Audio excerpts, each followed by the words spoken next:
I was to the point where I gave up. What that tweet leaves out is that when I was younger, a mistake that I made was chasing that glory. You're watching Crosstalk Season 4.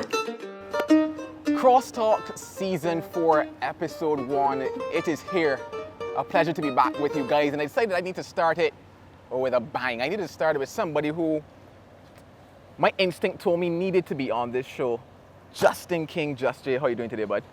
Hey, all good, man. I can't complain. Oh, that's good. Nah, you can. It's that you shouldn't complain. I anticipating the madness not gonna start here now. Oh yeah, you a little worried.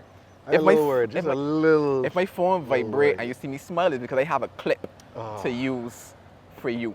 But I want to start with this year. I know that you are big on Cropover. You're big on Barbados. Yeah.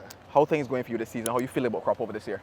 So far, so good, man. Honestly speaking, I feel like I personally am continuing my journey in introducing new sounds to Cropover, you know, as well as the behind-the-scenes things that I do that a lot of people don't know I do, which is like helping to build the artists and helping to get them outside touring, as I myself, you know, tour and understand the industry a little better than some of them might at the moment, you know. So to me, there's a lot of things about this season that I feel have continued on from last year's and before that, the 2019 progress that leads up to this point, and I feel pretty good about it, man. Yeah, you talked about tour life, you talked a little about 2019 as well, right? Yeah. Yeah, and I know, all right, so I can go with 2019 to start my hard-hitting questions for you. Sometimes, yeah. That was a good year for you. That's the year you also won the Red Bull Freestyle as well. And I won the road march that year with that all right, song good. too. Highlight year for you. Talking about 2019, the emotions of that year for you and your career.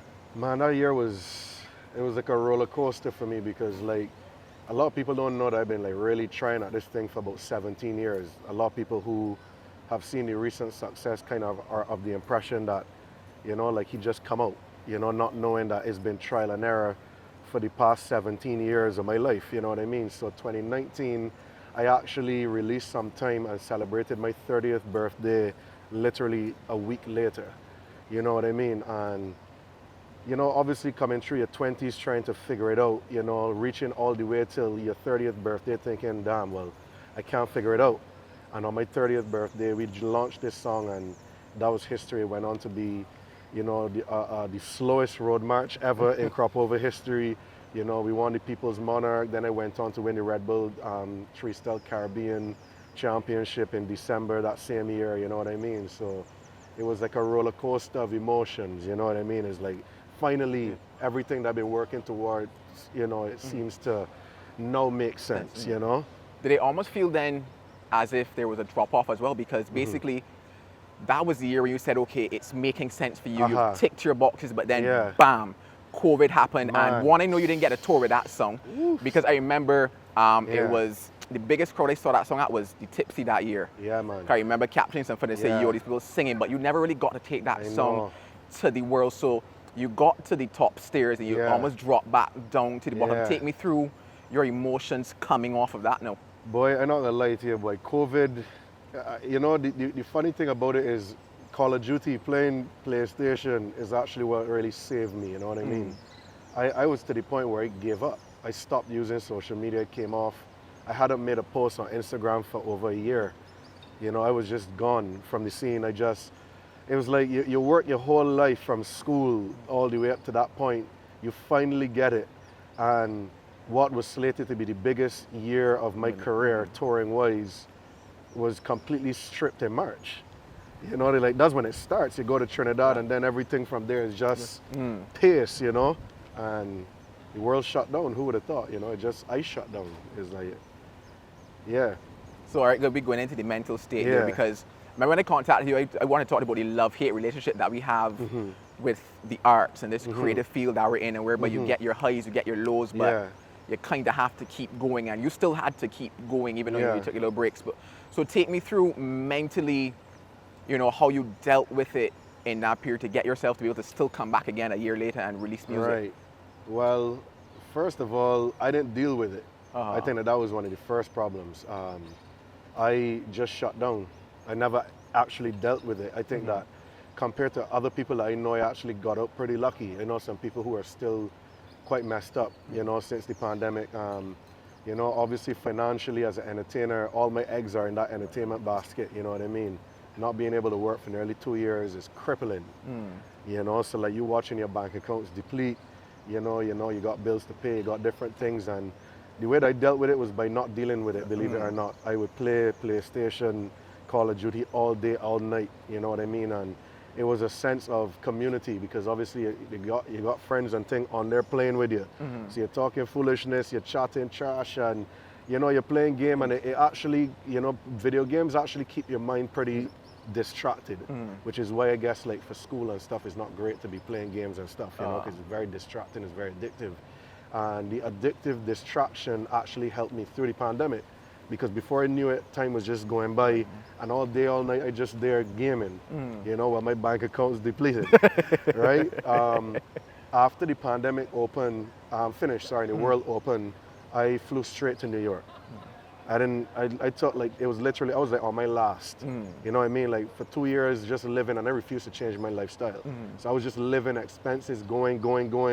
I literally, on my last day, booked a flight, and I went to New York. I found a roommate, and it's the first time ever in my life, except for when I was living with my mother and brother years ago, you know, did I have a roommate. It was a real life adjustment, you know. You come from building your career up to this crazy point to moving to New York, living in real terrible conditions, no car, no nothing that you're accustomed to, you know, having a roommate and all this. And don't get me wrong, my roommate was a great fella, you know what I mean? Helped me out a lot, but I still wasn't accustomed to that, having somebody in my space. I'm a bad introvert, you know, and basically I let the entire of 2022 pass. I didn't release anything.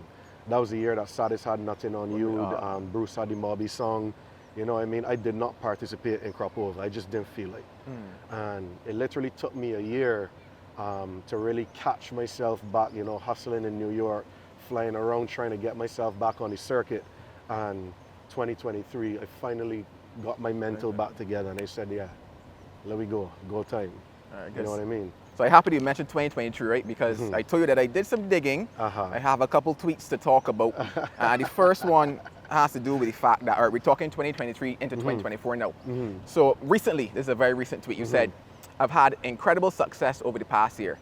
I've also lost more money than I've ever lost in my life over the past year. But I can safely say I'm living more freely than I have in my life. Yeah, man.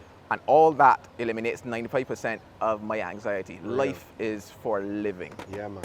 Talk to me about that tweet and the fact that you admitted that, okay, life is going well, but financially, I have lost more money in this right now than ever before. Yeah, because, I mean, my first major tank was in 2015, I believe. I was 25, and I was a kid, and I had lost a crazy amount of money, and I thought that was the end of the world until the pandemic really came and showed me that they got there's more a lot money more to lose here in this industry.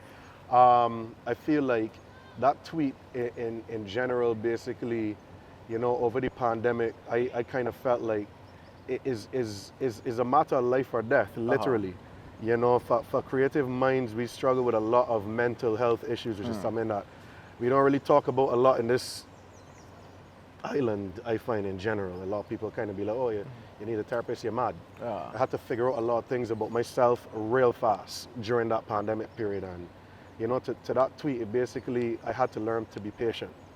You know what I mean? At no point did I ever start panicking during the pandemic, which is something I always have done. I always, we gotta do this, we gotta do that. Like, even like when I'm working with lead pipe, yo, we gotta do this, we got, like, now it's just be like, I just learned to be calm.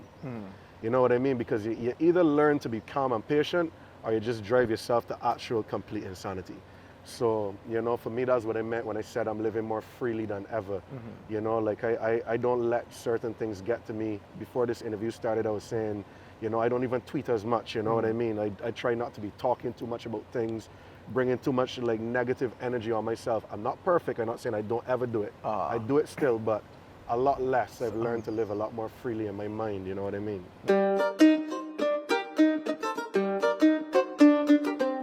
No problem. So I want to take you back now then to those days, I guess, where things were a little more chaotic for you. You were starting out. So one, I met Justin at Queen's College. We were the both went to school. He happened to be a couple years on me. Really? Here. Yeah, I was under you at Queen's College. I didn't know that. Yeah. The days we used to go on stage and you would break dance and Yeah. And that was the days when we would like color on the teeth and smile Yeah, boy. I remember I was a junior at that stage, yeah. So as with my first sighting I of don't you. know why I thought you was a Common fella. Nah, don't do that, boy, you know, boy.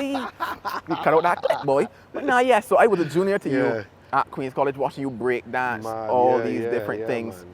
All right, take me from there. After Queen's College, it was where for you? After Queens, I went to BCC. I did a year.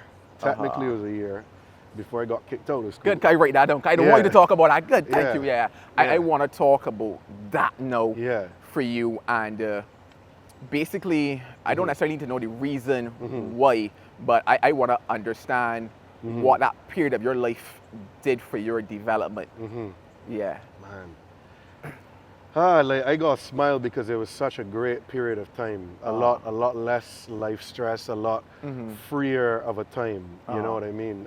I wish sometimes I could just go back into school days. They're the best things in my life. BCC, I left QC and I went to BCC. I remember there was no real reason, and I just wanted to dress in my own clothes. And I had terrible fashion sense. I don't know why I could have just stayed in the uniform and done. But anyway, I wanted to be at BCC. I wanted to do something different. You know, I'm a very artistic person. I wanted to do different things. I want to try different things. And I went to BCC and I tried to change my life around because at QC, I was quite bad. You know, like I couldn't pay attention in class. I was always disturbing the peace. Like I would show up to like math class and thing, and the teacher would just be like, you could just stay outside one time. It was bad. Anybody that went to QC in my year could tell you it was just so bad.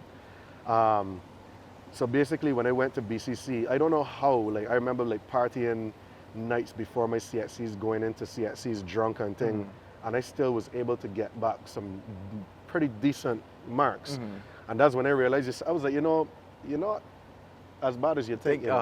You might have a little something, you know. And I said, I'm gonna go to BCC and I'm actually gonna try to see if I can do something with myself. Because back in them times, shameful to say, like being a creative was not really considered a real profession.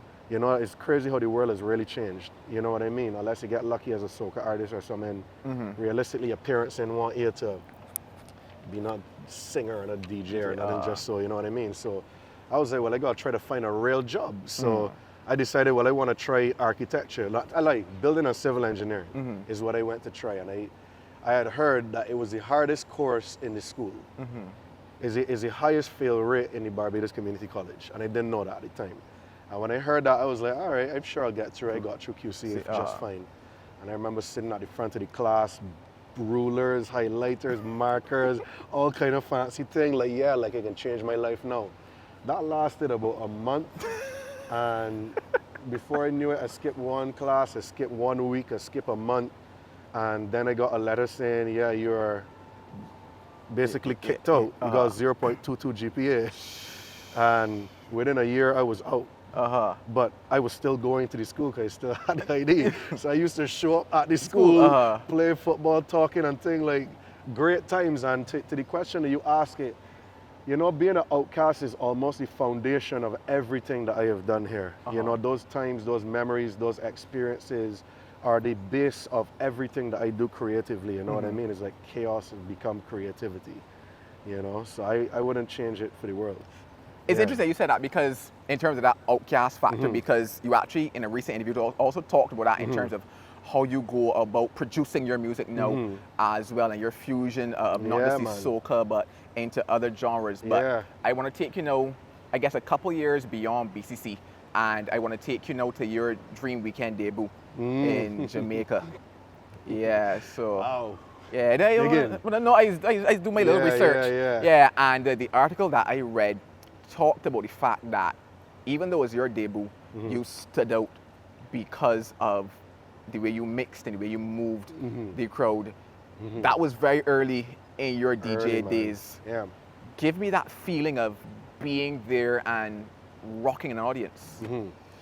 Well, I mean, it was a major experience for me because, I mean, as a Bajan, we grew up on dancehall just as much as we grew up on soca, if not more. You know what I mean? when you go to a place like Jamaica where all your like childhood heroes, all the dancehall legends are from, you know, it's a different kind of feeling, especially because I had never left the Caribbean until I was 20 years old. You know what I mean? So like I wasn't well traveled or anything. I went to Jamaica, which yeah, is still in the Caribbean, but it's like far off. I'd never been that far out.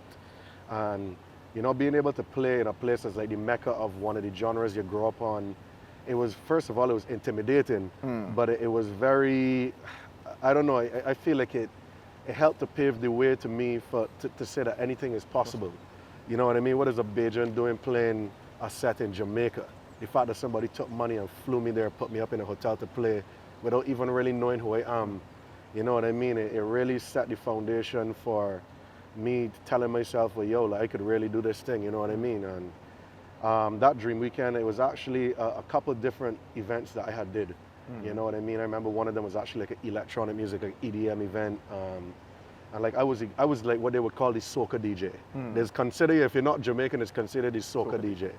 So like you're specialized, there's like they bring you in to play soca because at the time they weren't fully into it. So they needed people who were fluent with playing it. So it was a good feeling to be able to represent, man.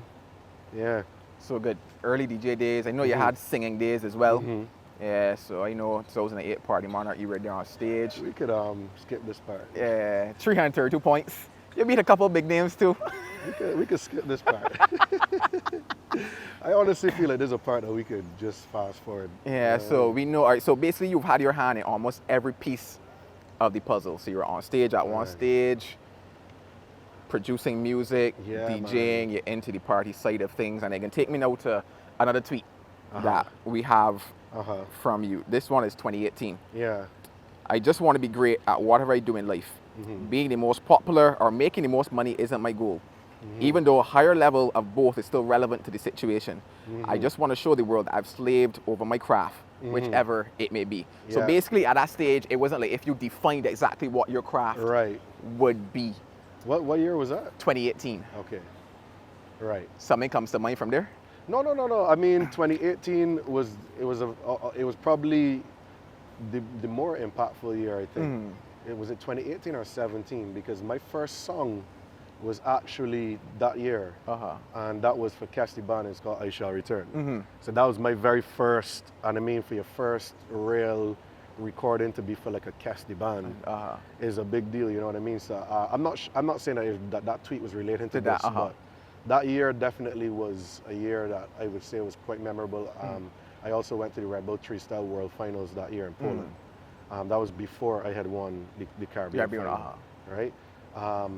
But that tweet, I still live by that tweet. I think that what that tweet leaves out is that when I was younger, a mistake that I made was chasing that glory. I wanted people to know I'm the one who's doing this or I'm the one who's doing that, because to your point, I do a lot of the things in the arts and it's not even done. We haven't even touched on the fact that I'm a graphic artist or any of these things. I do so many things in the arts. And I wanted everybody to know, like, now for me, it's like, if you know, you know. And if you don't and you find out, I think that that's even better. Like, I would love somebody to watch this podcast and find out something about me they never knew. That's even greater than me trying to be like, hey, look, I do this and I do that. Who cares, you know what I mean? Let people just find out on their own, you know what I mean? I just want that when people see me, they associate whatever I do with a craft that has been literally in the works from the time I was 14, 13 years old at QC, you know what I mean? Jumping around and backflipping in the school hall during math class. You know, that's where it starts. So, yeah, man. No problem. So as we come towards the close of this one, for sure not people will find out things about you that they did not know, certainly, but if you had to give your story a title, or rather, by the end of it all, you wanted this to be the title of your life, your story, what do you think that would be? Repeat that one to me again. So if you could give your story, your life, a title, you know, what would you want that title to be? It could be a title based on what you've done now, or the title you want it to be at the end of your journey. A title, boy. Yeah. My life, boy. Does it have to be something to do with my career? Not necessarily. It could be anything. It's your story after all. It would probably be something extremely simple, to be honest, and probably very cliche, but I think that I would probably go with always remember like life is for living. So maybe the title might be Life is for Living. And I'm very big on living life. You know, one of the things that I didn't get to say in the whole journey through my 20s is I had actually made a decision from 20 that, yeah, I was gonna deal with my career and stuff because life goes on and you have bills to pay. But I intended to fully live my 20s at all expense, no matter the cost. You know what I mean? So I spent foolish money in drinking and partying and smiling and laughing and meeting great people, and I wouldn't trade that for the world. In my 30s, I'm actually now building my empire. You know what I mean? When I could have been doing that in my 20s, but had I done that in my 20s, then I wouldn't have been able to live my youth. And I live strongly by that. To each their own. I'm not saying that, you know, somebody shouldn't build their career in their 20s. For me, as a free spirit, life is for living, and live it. I live it truly. You know? It's so funny, right? Because at 21 years old, on July the 20th, actually, January, February, March, no, April the 20th, 2011, you were 21 years old. I kind of had to do some back mass there. Today marks the first day of the rest of my life. Go hard or go home. That is what you said. So literally, go hard or go home was definitely not referring to me to career. I was going hard. Every dollar I was making, I was partying, and this is not great advice to anybody, but let me tell you, the life that I have lived, the memories that I have made, boy, the people I have met, my iPhone has been backed up all the way to 2011, I believe, and I every single month of the year, every year since, I scroll all the way to the bottom and I go through and think, damn, like, I really lived. I did that. You know what I mean? I lived my life. And I don't feel anywhere, like right now at my age, I'm not old or anything, but I'd be tired. You know, I'd be tired. And as a man, that I don't feel no way missing nothing. Like I'd be like, yeah, like that's why I did this in my 20s. I could be tired now and I could be cool with missing things and I'm good with that. You know what I mean? I feel no regret, you know? So go hard or go home. Perfect way to end season 4, episode 1 of Crosstalk. Justin, an absolute pleasure. Yeah, man. Enjoy Cropover, enjoy the festival, because you know the the pace coming, bud. Yeah, enough respect, man. Bless.